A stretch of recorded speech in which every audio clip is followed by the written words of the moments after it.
Donc là, je vais pouvoir commencer à ajouter les ombrages également sur le dessin. Et je vais utiliser la même méthode parce que je trouve que c'est assez efficace. Ça dépend en fait. Si vous voulez être très précis, vous pouvez utiliser la méthode du crayon et du fusain et de l'estompe, ou encore la méthode du papier, du bout de tissu. Et là, pour recouvrir une première distance, une première zone, j'ai bien envie de rester avec le pinceau pour l'instant et la poudre de fusain. Donc là, pour l'instant, je recouvre tout simplement la première zone qu'on avait dessinée ici, et ça nous permet de matérialiser la zone d'ombre. Ne vous inquiétez pas, pour l'instant, ça ressemble pas à grand chose. Vous en faites pas, c'est normal. L'idée aussi, ce qui est important, c'est que pendant cette étape-là, on ne perde pas nos petits repères ici, nos petites lignes, qu'elles ne s'effacent pas trop. Sinon, ça serait dommage, parce qu'il faudrait les retrouver du coup. Ça rendrait les choses un peu plus compliquées. Donc n'hésitez pas à repasser un petit coup de crayon derrière, pour bien légèrement montrer le trait. Faut pas non plus trop appuyer, sinon vous allez délimiter le contour, et ça sera pas très réaliste.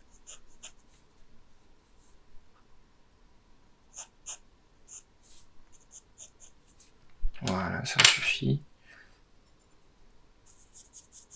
Et là, je viens dans les zones d'ombre, venir appliquer la poudre.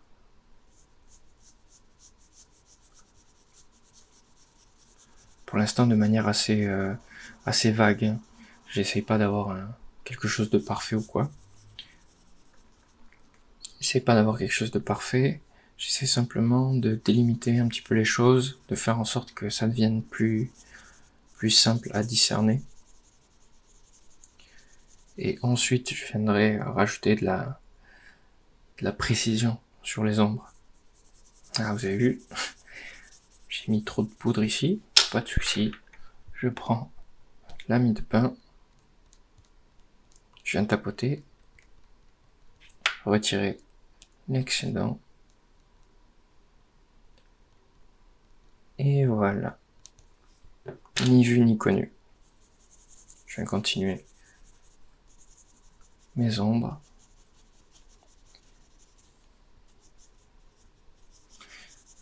Ça me permet aussi de ne pas avoir peur en quelque sorte, de tenter un petit peu, et ne pas hésiter à mettre de la poudre de fusain là où il faut pour appuyer les contrastes.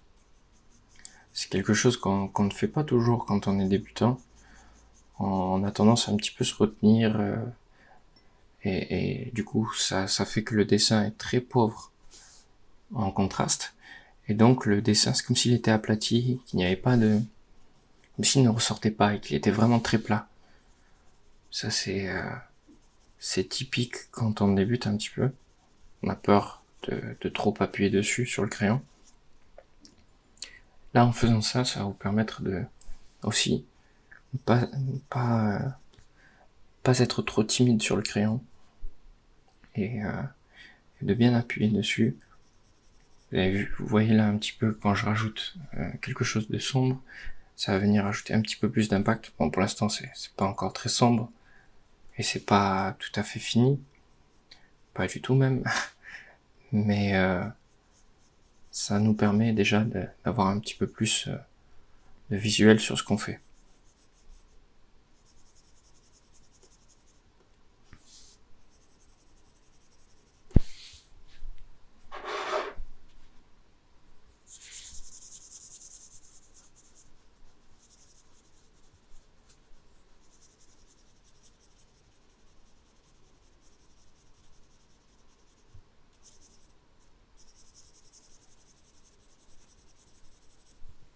Vu qu'on utilise... Donc là, vous pouvez voir que c'est assez flou, vu qu'on utilise le pinceau. Il va falloir ensuite revenir avec le crayon pour venir définir un petit peu plus les traits, rajouter plus de netteté. si on peut dire ça comme ça, au dessin. Et ajouter évidemment les détails.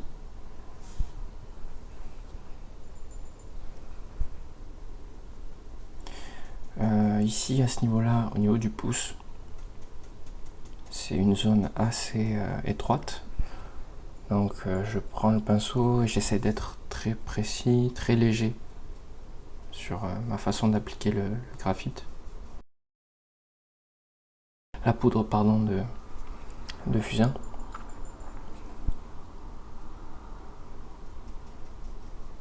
Faire ça, en fait, ça va me permettre de mieux voir les choses et de progresser d'une manière assez sûre, en fait. Parce que je vais pas mettre trop de poudre, je vais pas trop foncer les choses, et en même temps ça me permet de mieux voir le dessin, mieux voir où j'en suis. Et s'il y a une erreur, c'est très facile, comme vous avez vu tout à l'heure, de venir l'effacer avec l'ami de pain, pardon.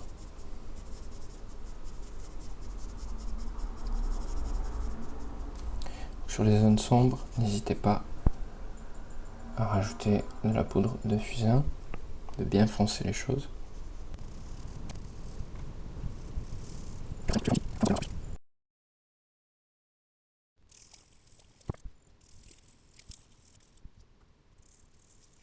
Donc encore une fois, ne vous inquiétez pas si pour l'instant ce qu'on voit ici ou le passage où vous en êtes ne ressemble pas trop à grand chose encore. C'est normal. Une fois qu'on ajoutera des traits plus précis et les détails, ça ressemblera bien plus vite à autre chose, à quelque chose de bien plus réaliste. Prenez votre temps surtout. Là, moi ici, j'ai pas vraiment de direction.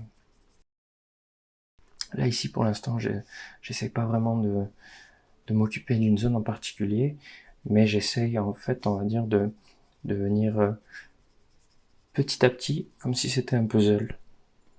Venir d'abord ajouter les zones d'ombre qui sont très foncées, vu que c'est en général le plus simple. Ensuite, rajouter les tons moyens, on va dire. Pas très foncés, mais pas les plus clairs non plus. Et ensuite, on va laisser les parties qui sont reflétées par la lumière les plus claires possibles. Donc c'est juste ça ma réflexion à ce moment-là du dessin.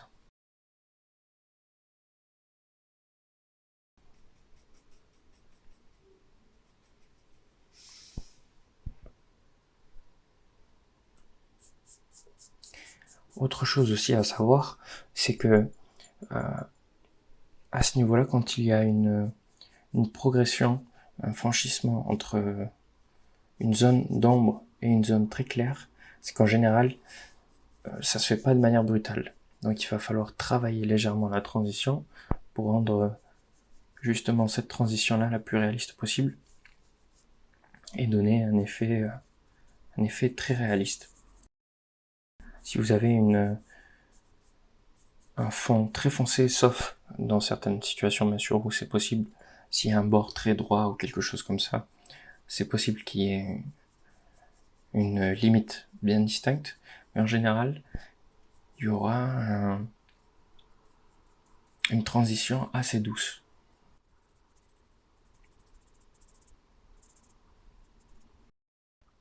Donc cette fois, je vais attaquer la zone très sombre du pouce, et pour cela, je vais prendre le crayon que je vous ai présenté au début, le Pit Oil de Faber-Castell. Voilà. Et donc, je vais dessiner le côté très sombre, et c'est un crayon qui vous permet de facilement dessiner les zones très foncées. La mine ne se casse pas comme je vous l'ai dit tout à l'heure. D'abord, je viens simplement matérialiser la zone, du moins le trait, et ensuite je viendrai appuyer un petit peu plus fortement plus tard. Pour l'instant, je remets les choses dans leur contexte un petit peu, on va dire.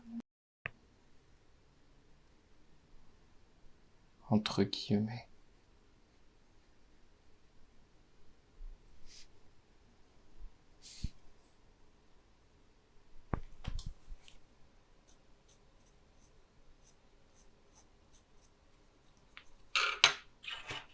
Là, je reprends le HB pour avoir un petit peu plus de largesse, on va dire, d'avoir une sensation un petit peu plus sûre, puisque vous avez le droit un petit peu à l'erreur avec les crayons assez clairs comme ça, surtout quand vous appuyez pas trop. Si vous avez des crayons très foncés et que vous appuyez très fort, c'est assez risqué.